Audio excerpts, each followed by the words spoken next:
customer service, done right, can be your company's single biggest competitive advantage. Welcome to the Customer Service Revolution.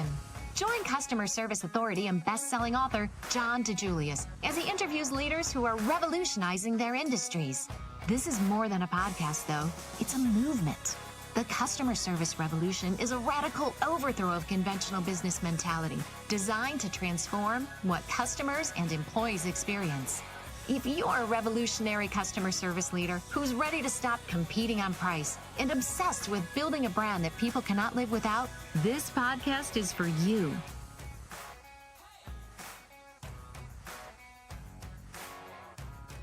Hello, listeners, and welcome to the Customer Service Revolution podcast, where we help leaders build organizations their customers and their employees cannot live without. Today's episode addresses one of the most urgent leadership challenges we hear everywhere. How do you reduce employee turnover when competitors are offering more pay? After decades working with organizations across industries, we've learned something that surprises a lot of leaders. Most employees don't leave because of pay. They leave because of how they're led. They leave because of inconsistency, lack of clarity, emotional exhaustion, and feeling disconnected from the people who lead them. The companies that win the talent war are rarely the ones paying the most. They're the ones creating an employee experience people don't want to leave. Today, we're talking about the leadership behaviors we teach inside the Customer Experience Executive Academy, the same behaviors that reduce turnover, strengthen culture, and develop leaders that people want to follow. John, before we break this down, first off, welcome. How are you? Great. How are you? Fabulous. Thank you. Can you share an example of an organization you've worked with that reduced turnover without raising wages and what their leaders changed? Yeah. Well, first, you got to be competitive in the marketplace for jobs, right? And we all know that, we've spoken about it a lot, in the past 40 years, executive pay has gone up 335% to what employee pay is, so I don't want to, you got to be competitive. I think Daniel Pink says it best, you got to pay people enough that it takes, pay off the table. That's not, what they're worried about. But yeah, there's a lot of great companies that, whether it's 10% or nights and weekends or more flexible schedule, work from home opportunities, whatever these things become, less of an issue because the culture's so good, because the soft and hard benefits are so good. So, I think all the world-class brands like, Chick-fil-A's and Ritz-Carltons of the world, what they say is we hire from the exact same labor pool as our competitors do, and we don't pay, more than, our competitors do. It's what we do with them after we hire them. So, there's just a long list of the training and education to, the personal side of their development, so many more, which I'm sure we're going to get into. In the Customer Experience Executive Academy, we teach leaders that retention is not an HR initiative. It's a leadership responsibility. Let's talk about behaviors that make employees stay. You've taught for years that people don't leave companies they feel connected to. What do leaders do or fail to do that determines whether employees feel that connection? Well, I think the first mistake almost every company, every leader has been guilty of, especially me and us, is when we have turnover, we hire anyone to replace them. That's horrible. And the second thing is that we look the other way on poor performers because let's say we need 10 new employees. And that could be from growth and that could be from turnover, attrition. Well, if we let go of those other two that we should let go of, now we're going to need 12. So we make excuses. And, it's the old example that everyone's heard that I love. You are the average of the 5 people you spend the most time with. Well, that's true for employees too. But employees don't get to choose their 5 average. We choose for them. And there's an old quote that whenever I say it, I say the first part, employees don't quit companies, they quit. And everyone says bosses, leaders. And, not necessarily they quit people. And yes, they can quit shitty bosses, but They also quit if they can't stand the people they work with and they're toxic and we're not protecting that culture. They're going to get the hell out of it, or they're C- performers. So we really have to, one of the easiest things to say, hardest things to do, but it's so important, is it's better to lose the sales than the reputation. And listen, I want 10 times growth in all my businesses. Absolutely. But, we have a waiting list of consulting clients or in the salon business or whatever business we're talking of. And if we just fast-tracked, hired someone, man, we could take so many more new clients and, increase sales. But if we take new clients and give them to just anyone who's not up to the reputation and the standard that we've set in the past, well, they're going to not re-sign, not come back and do brand terrorism about us. And so as hard as it is, it's better to say no, not today, maybe in 3 months, versus give them to anyone and just have, it's the employee roulette thing. One of the most important leadership traits is trust.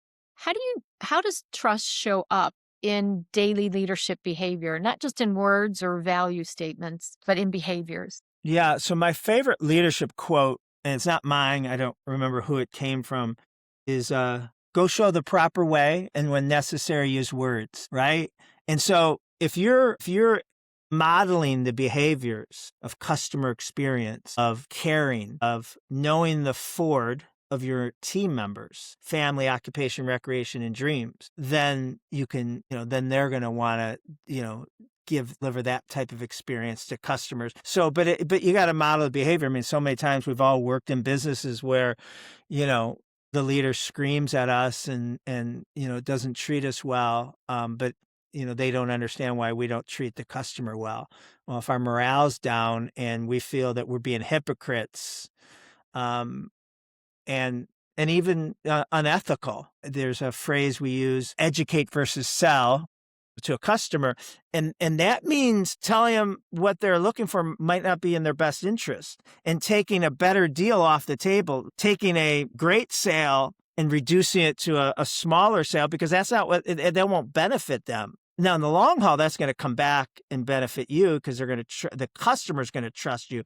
But you might have leadership saying, no, sell the first package, right? We need the sales. Most people don't want to work for a company that, if you're cheating the customer, you're cheating the employee. One of the biggest drivers of employee turnover is inconsistency. Different expectations from different leaders, shifting standards, unclear priorities. In the Customer Experience Executive Academy, leaders spend a lot of time learning how nevers and always standards help create clarity. Why does predictability matter so much to employees? Well, both employees and customers, we got to be in the certainty business. We got to, the number one cause of anxiety is uncertainty. And we have to we got to do that for employees. And so they know what to expect. They have to understand the why behind why this is important, why the customer needs this, why the customer needs you to be present, why the customer needs, why you should be empathetic at times, why you should be, building a relationship, giving them escape, coming to the rescue, whatever that may be for them. And again, what's felt on the inside is going to be delivered on the outside. And if the employees don't have predictability, if they don't have certainty, employees hate to appear unprofessional. They hate if the technology isn't working. They hate to get beat up by a customer. They hate when they get a call and the product didn't show and it's out of stock, but the employee wasn't told. That looks horrible on the employee. No employee wants to go home and have gotten beaten up, a dozen times today by customers.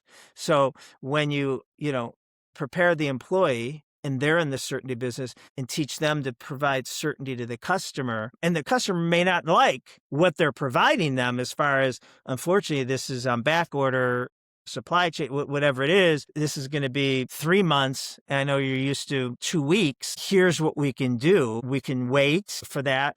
Or here's the closest relatives to the product that you want that may fulfill you. Now, you're trying to work with the customer. Sometimes, we've all done it. and we've all been guilty of it, where marketing goes out and all of a sudden people start calling and coming in about some promotion you have, and the employees don't know about the promotion, right? Employees get mad, and they should.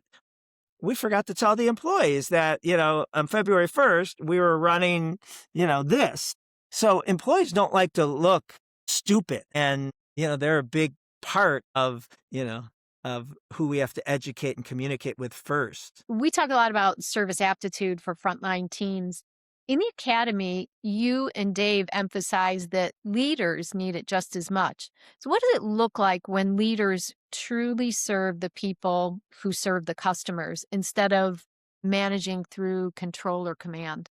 Yeah, and reactive managing. So, in the Employee Experience Revolution book, we have a whole chapter on developing future and existing leaders. And the bold opening paragraph of that chapter is, off the top of my head, I can't remember if where we got this from, Forbes or, one of the Fortune magazines, is that 82% of existing managers are accidental managers, meaning, you got promoted because you had the most seniority of your department and the supervisor quit. So quick, promote Denise. Hey, congratulations, Denise, because you're so awesome. We just promoted you. Well, really, we had to promote someone, and you're the most not green, I guess. And maybe Denise would be a wonderful leadership candidate, but we didn't prepare her.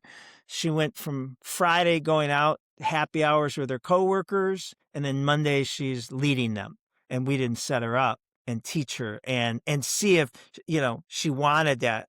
Some people might be like, hey, I think I want to go into leadership, and then next week not so much, right? And so in a deal world, you want to offer that. I don't care. It could be a new employee orientation. If this is something, raise your hand, let us know. We'll start putting you on committees and projects to see, and start having you read books and take classes. And it might take you a year, it might take you 2 years, whatever, but now you're creating a minor league system. So again, I don't think it's in most cases the manager's fault. It's, that they fail. It's if they were just thrown in there without any proper training. And then so Denise might have been a fantastic employee, high morale, very good at her job, but we promoted her without any training. And now, 2-3 months into it, we're saying, Denise, your team is not performing. You're not hitting your numbers. What's wrong with you? And, all of a sudden now Denise doesn't like her job. She doesn't like morale. She doesn't like the company. And, that's all on top management. So it really starts with being, excruciatingly picky and obsessive with who you're putting them in. Then, what's that training look like? Hopefully prior to the promotion is soft skill. Things like care before coach, instead of just taking someone aside and saying, listen, your numbers have been dropping. You're not hitting your goals the past 3 months. We're going to write you up, and one more time. And the next thing is, whatever, suspension, whatever. The care is, hey, Jackie, everything okay? You've been a rock star for 9 years. Notice late, you haven't been on your A game. Everything okay in your world? Or is there anything happening here that, what can we provide you? If that person has normally a good track record, right? Let's not jump to, she just didn't wake up one day and suck for no reason. Something happened. Yeah, I like that you talked about that, putting people on a growth track before they even ask for it, when they're first introduced to the company, when they're first onboarded. Because employees don't stay because a job is easy. They don't want a job where they wake up in the morning, it's the same thing day after day, and become complacent. They stay because they're growing. How do leaders create growth through coaching, feedback, development, even when promotions or pay increases aren't immediately available? Yeah. Over 90% of an employee's training at one company happens during their first 6 months. So you're about to celebrate your 30th anniversary with our companies. And, but if you think about whether you work 10 years at one company, 5 years, or 30 years, if you're at the typical company, that means 90% of your professional development came in your first 6 months. And then 10% happens over the course of the next 5 years, 10 years, 30 years. There's some statistics. According to LinkedIn research, 4% of employees say they would have stayed at a company longer if it simply invested in them to learn. Nearly 25% of Gen Zers and millennials say learning is the number one thing that makes them happy at work. And 27% of Gen Zers and millennials say the number one reason they'd leave or they have left their job is because they did not have the opportunity to learn and grow. Employees like, to be good at their job. They also, I always say, if you're building an employee's resume, right? I mean, how many jobs have you had in 30 years at our company? Like, you've worn every hat imaginable, right? So your resume is really powerful because you weren't just, in one position for 30 years and that's all you have to offer. I mean, you've had so many. So if you're someone that wanted it, there was opportunities. Do you want to learn this? All right, let's train you on it. To me, we're building your resume. And to me, when you are building someone's resume, they're more likely to use the resume and take it to market. But if we're not building your resume, if you're not smarter today than you were yesterday, if we're not developing you, that's when you're going to get your resume out and go look for some place that will. And another thing is, here's what I tell my 3 sons who are, between 23 and 33, is when you're looking for a first job, and not, first couple jobs, probably in your 20s, and not every person can afford to do this.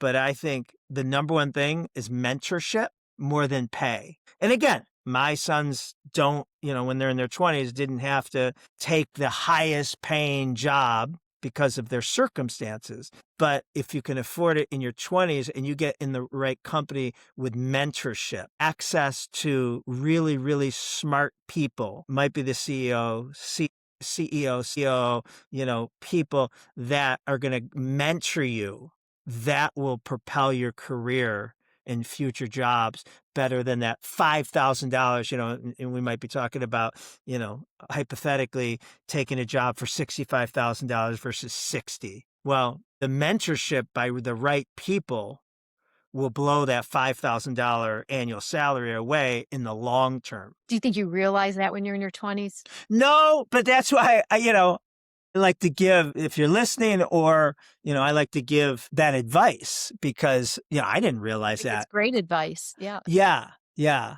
And that's why one of my favorite things we've ever done is have all the mentors we've had, the mentees we've had over the years. Like, that just is my most favorite thing, to have someone young in college and so ambitious and just to be able to teach them so much about, these critical skills that will, it's not the technical side. Anyone, I believe, can teach the technical side, but it's all the other things. Yeah, and I think it does become part of building their resume because you're connecting with people, networking with people who you wouldn't have had the opportunity to have otherwise. Do you think it's a myth that helping to grow them, build their resume, as you said, would lead them to leave sooner because they're building their resume?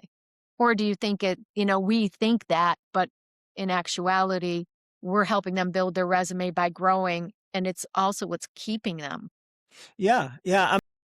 My experience is no. I mean, when people feel invested in, they're going to work harder, and you're not giving them a reason to leave because there's growth and opportunities. One thing I love to ask when I have leaders in a room, and leaders in a room typically, have 10 to 30 years of experience, right, in this industry. And I say, by a show of hands, how many people here started off in the banking, in the restaurant, in the hair salon, whatever business we're talking about, 15 to 30 years ago, thinking that this was going to be a temporary transitional job? And it feels like everyone raises their hand. right? No one thought, when they graduated from college and they took their first job at the bank, or, we have so many in the salons and maybe the DiJulius group, or, restaurant business, that this is what they're going to be doing long. But they got with the right mentor, they got with the right company, they found out that they could be the next Denise, who started 30 years ago in 1996 as an esthetician, and today she's has ownership and managing partner. Oh my God, that could be me. So it's the rags to riches story. That I think even on the interview process, you start saying, listen, we're growing, and our future growth is from people that aspire. Now, not everyone wants that, and that's fine. You can stay at that position, but there is opportunity. And so I think, that's really, really important. One of your most consistent messages has always been the experience that the employees have internally becomes the experience customers receive externally. How do leaders underestimate that ripple effect, that how their behavior affects both the culture and the customer experience? I mean, yeah, I don't know how they underestimate it. Someone didn't teach it to them, or, or they're the wrong people for leadership. But, that you can't understand how I treat someone is going to, be the blueprint for how they treat people. Leader to leader, leader to, customer facing employee to customer, whatever that may be. So, I love to use the example in one of our leadership exercises we do with companies is when we have leaders in the room, we'll give them all a printed out list of their direct reports, and then we ask them to fill out forward on their direct reports. So you might have 10 people that report to you. All right, what is Lindsay's family, occupation, recreation, and dreams? And people struggle with that. They know Lindsay has 2 kids. Think, is it 2 girls, 2 boys, don't know their names. That's someone that, reports to you every day. How do you not know, her husband's name or kids' names? We're not asking you to know all 150 employees, the ones that report to you. Recreation and dreams. That's O for occupation. At first people think they got, an easy one because they work for me. No, you have to know what they want to be doing 5 years from now. What is Lindsay's goal? Maybe she wants your job. Great. We're going to help you get there. Or maybe Lindsay's, is a graphic, designer, or wannabe graphic designer, and doesn't want to work here. She wants to be, out in, the design world. Okay, let's help you get there. The resume, the skill set, the service aptitude skills, the relationship building, the empathy, all those are going to help you, look great. And when you're ready, let us know, because we know people. We can make introductions. And that story of helping someone get to the career they wanted, should go viral internally, just like the Denise story of, someone who started off at the lowest level and today is, an owner, right? I mean, not everyone's going to retire from here someday, but man, whether it's 3 to 5 years, they're going to work their tail off for you if, you care about them and helping them, get to the right place. And they're going to do more marketing for you than, any marketing campaign can for future employees and maybe clients and customers. So true. I mean, we've had some great part-time employees who worked with us while they were going to school and were great employees during that time. And then they went on to maybe fulfill. And there's people, David, owns his own marketing firm today. And he worked for us for at least a decade, right? Probably. It was a while. Yeah. When leaders focus only on compensation, they tend to miss the bigger picture. Pay matters, but it's rarely the deciding factor in whether someone stays or leaves. When employees feel respected, when they feel supported, they're challenged, they're consistently led, loyalty follows. And when loyalty exists internally, it shows up externally for the customers. John, what's the biggest mindset shift leaders need to make if they want to reduce turnover without defaulting to pay increases? It's a lot of what we talked about. it's really caring about the employees' well-being, setting them up for success, recognition. 63% of employees who are recognized regularly said they wouldn't consider looking for a new job. I mean, 63% who are recognized regularly. Again, other things have to be aligned. One of my favorite things, or when we meet parents or spouses of our employees, one of the compliments we get is the things we do for them that is kind of more personal than professional. So I like to say train the whole person. And what I mean by that is not just how can we make that employee smarter at their job. That's critically important, and more profitable, more efficient. But, we say train the whole person. And so we call it the 5 F's. And the 5 F's have to do with, they're the number one New Year's resolutions: finances, fitness, family, faith, and fun. Okay. So what we try to do is we offer classes, book clubs. A professional is going to be zooming in on Tuesday at 6 p.m. to talk about how to buy your first house, or how to manage your money, or, how to, lead a healthier lifestyle and, lose the 10, 15 pounds and keep it off, or, how to be a better parent. And anyone that wants to, attend can. And we don't have to pay for these because, when we bring in these professionals, while it can't be a sales presentation, listen, if you haven't bought a new house and you just met a mortgage lender who taught you what you're going to need to save for, and what you're going to use them. So, when people recognize that you care about them, outside of, the 4 walls and what you can do for the business, I think that goes a lot further. For those of you that are out there listening and thinking, our leaders need to be more consistent, more connected, more intentional, that's exactly what the Customer Experience Executive Academy is designed to help you develop. The CXEA, as we call it, is a year-long leadership experience where leaders learn how to build world-class customer and employee experiences through clarity, consistency, service-based leadership, and coaching. They leave with the confidence, tools, and accountability to lead culture, not just manage people. If you want to retain great employees and develop leaders your people want to follow, enroll your team in CXEA. You can find it at thedejuliusgroup.com or schedule a call at tdg.click/call. What do leaders misunderstand most about why employees leave? Yeah, it's kind of like the crutch we use why we lose customers, because they got it cheaper somewhere else. They're getting paid more somewhere else. That's why we lost them.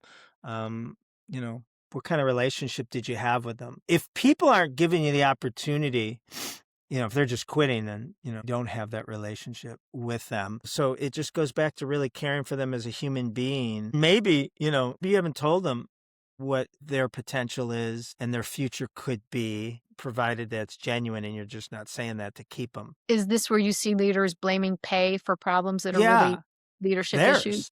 Yeah, theirs. Absolutely. And then if you're middle management, sometimes it's not yours, it's upper management, that they aren't, providing, but you have to go back to bat for your employees, and, and they have to know that you're going to bat for them. What leadership behavior do you think has the fastest impact on retention, either positive or negative?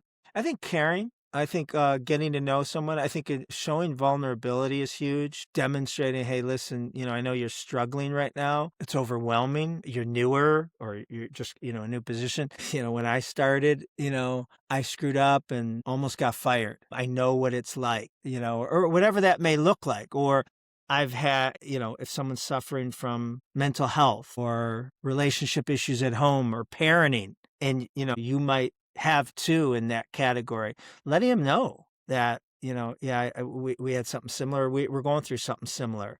I think humanizing leadership is really important. What advice do you have, or small action that a leader can take right away that would help strengthen employees' trust? Knowing their forward, finding out what their 5-year plan is, making sure that's going to be a little harder if they don't have total trust that they can tell you that they don't want to be here in 5 years. Not because the company sucks, it's just because that's not their long-term goal. So you have to, hopefully have the stories to tell before they answer of, listen, it could be, doing what you're doing. It could be having my job, or it could be like a David who wanted to eventually open his own business, and it didn't compete with us, but it was, a marketing company, giving them the faith and trust that they could be open and honest. But I think just, caring. One of, our favorite best practices that our clients have done is when you engage their family, that's really important. When you celebrate with their family what their spouse or father or mother did, and thank the family for the sacrifice they make. I say this all the time. I think a competitor to stealing our employee, or a reason why an employee would quit, is your family. If Ken doesn't like the DiJulius group because you're never around and you're stressed out and you're, whatever, and he's always, taking care of everything because you're not around, he's not going to have good things to say. And he's going to be out there recruiting for you and say, hey, Denise, I met someone that, pays a little more, and you won't have to deal with that. Right. So, and there is going to be times, right, in all businesses, they have peak season and you're going to have to ask more. But why can't we thank the family for the sacrifices they make, and have the family be your biggest cheerleader versus your biggest detractor? Yeah, I think that's huge. How does Ken feel about us? He's so busy with working 7 hours. He has no idea. All right, good. He should be more worried about how I'm feeling about him working 7 days a week. Yeah. Yeah. Why we talked about inconsistency a little bit at the beginning of this. Why does that exhaust employees faster than leaders realize? Why does what? Inconsistency. Give me an example. What's that look like? What kind of inconsistency? Inconsistency. Internally, externally? Internally. I'm sorry. Give me an example. One leader to another leader. Oh yeah, I mean now you got leadership roulette or leader roulette. Yeah. And that sucks if you're, if an employee's morale and want to stay with the company is dependent on which leader they get. That's very fragile, because eventually, that leader is going to get promoted, moved out, or move on. And just like employee roulette, you have to have a leader. That's why if they're not accidental managers or accidental bosses, and they're all put through the same training and filtered, and we recognize that someone doesn't have the leadership qualities we want because they only care about outcomes and technical, but they don't care about the employee, and they don't care about how they deliver the message. Now you have, less leadership roulette, less care and coaching. It's also like I've had leaders complain to me about the employees, they have. And, there is, there could be some truth to that. But I also say, if you need rock stars at every level to be successful, I really wouldn't need you. Like, what do we need a leader for if we had a bunch of Lindsays or Claudias or Daves? If we were lucky to have a bunch of thems or Sandys in our other business, or whoever, but it's very hard to find those, and it does take time to grow them, and you'll always have misses, and you'll always, if you're big enough, you're not going to have everyone that's drinking the Kool-Aid and, wakes up and wants to come in, but it's that leader's job to help them get there, help them, not to be a liability. And so, leaders have to understand that their biggest part of their job is to cultivate people and not just say, why aren't you giving me better people? You talked about the leadership roulette there. And I know someone recently who was in a situation that they were looking to interview within the same company they were at, but just because they wanted a different leader. They loved the company. They loved what the company stood for, what they did, but wanted to get under different leadership. And unfortunately, when they couldn't get under different leadership, they ended up leaving the company. Moved on. Yeah. Yeah. Yeah, bad leadership can be a death sentence. It could feel like you're in jail. I mean, it wasn't necessarily bad leadership. I didn't like my job at UPS. And every day I drove to work and said, in 29 more years and 3 months and 2 days, I could retire. And I wanted to get old as fast as I could. Who wants, that shouldn't be a goal, is to grow old, as fast as you can. Yeah, that's a bad one. Yeah. It happens fast enough. We also talked about leadership development. How do you see that directly impacting reducing turnover? Well, yeah. So it's developing them, it's giving them carrots, it's setting them up for success. It's also setting them up for reality. And, we're just not going off the, roller coaster of today. I want more, and we promote you, and that really isn't what you wanted. So we give you, the opportunity to, all right, let's throw him or her on a project and see how they respond. Do they do it? Do they not do it? Is it like pulling teeth? Then both parties can, move on from there and realize, yeah, leadership isn't for me.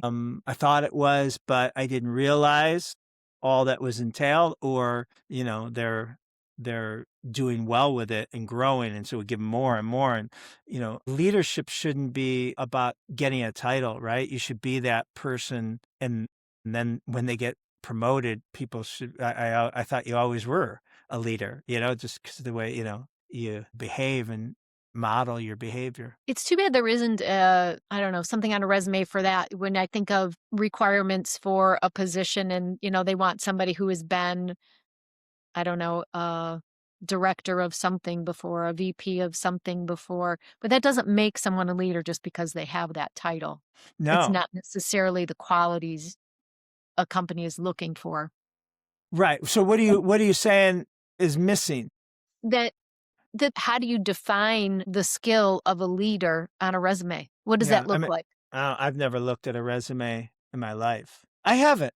They go through people, and I'm assuming you're doing that, but I don't care about their resume. I just want to have a conversation and see, what they're made of, and if they're enthusiastic and passionate, and what they know about us and our vision, and if they've taken the time to learn, or they're just looking for a job. We talked about culture outperforming compensation. Do you think that holds true in the long run, and why? It all depends. Like, the more technical a position is, the more likely they're going to be recruited and offered, better pay. And so we got to make sure it's fair and it's market value. And in some cases, when you pay people better than they can get it anywhere else, then that's one less thing you have to worry about if you can afford it. Now, in the early days of a startup, you can't afford it. And Eric and so many people are living proof of that, I think you were underpaid for a while. Now, because when we were a startup, I would choose to go for the loyalty and buy-in of our vision over talent, if you will, because I couldn't afford to go out and hire someone with 20 years of experience, but I could groom someone so it was going to be cheaper, more affordable for like a startup on bootstraps. But then as you start having that success, and, you got to be able to offer them something, that's where, stock, equity can bridge the gap for a while. But I think it makes it, what did you call it? Culture? Would you call it the two things? Culture? Versus compensation. Is that what you called it? I don't know. But yeah, I think it makes it less, but it doesn't make it irrelevant. We still found a way in the beginning when you were, say, a startup, to educate people and to grow people without much money. And people were so invested in not just what they were learning, but your vision. I think there's something to be said for that too, especially when it's a startup, it's a smaller organization. I think the vision of a leader can keep people. Yeah, there's a great article. It's probably 20 years old, but it still applies. The Soul of a Startup in the Harvard Business Review. And I always go back to it. I wrote about it and referenced it in the Employee Experience Revolution. And it's about, everyone says this, you've experienced it, is this company 10 years into it isn't the same as it was when we started. Because when you start, if you're part of that initial group, the first couple of years, bootstraps, eating pizza on the floor, trying to figure out if we can keep the doors open. How do we compete with no money? How do we do it? And, and sometimes your employees are driving nicer cars than you are. And, that, like you said, it's us against the world. Now you fast track, you have some success, you have some growth, and rightfully so, the entrepreneur leaders are now in different roles, and the new employees don't know them, and they just think, it came easy, and they wouldn't cut off their right arm to keep the business going. And that's every business goes through it. And so, how do you avoid it? You can't necessarily avoid it. You can't have Jeff Bezos and Howard Schultz and Walt Disney, knowing that, now 10,000 or 50,000, but you have to replace them with people who feel the way you did and can, and then they become, I want to walk through a fire for Denise and Eric and Kristen and, all that. That's hard. I mean, that's so hard. And, every business goes through that kind of growing pains. Yeah. So that passion has to continue to trickle down. Yeah. And you have to replace people with that same kind of, passion for the vision and rallying the troops, and you can't lose that underdog mentality. It's kind of, if you go to work for Amazon, are you going to feel like they're an underdog now? You're not going to get to know Jeff Bezos ever and feel bad that, the ramifications on it, if we didn't hit our numbers and, he can't buy that fifth yacht. Right? How does that feel, working for, someone in Right. that kind of position with billions? That's why it's the person you're working for, not Jeff Bezos, but your immediate, leader. Yeah.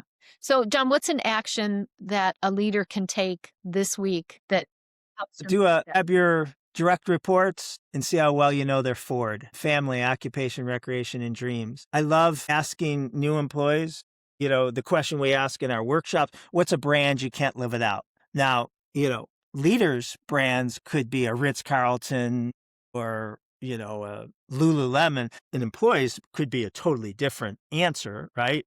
Because they might be 21 or 23.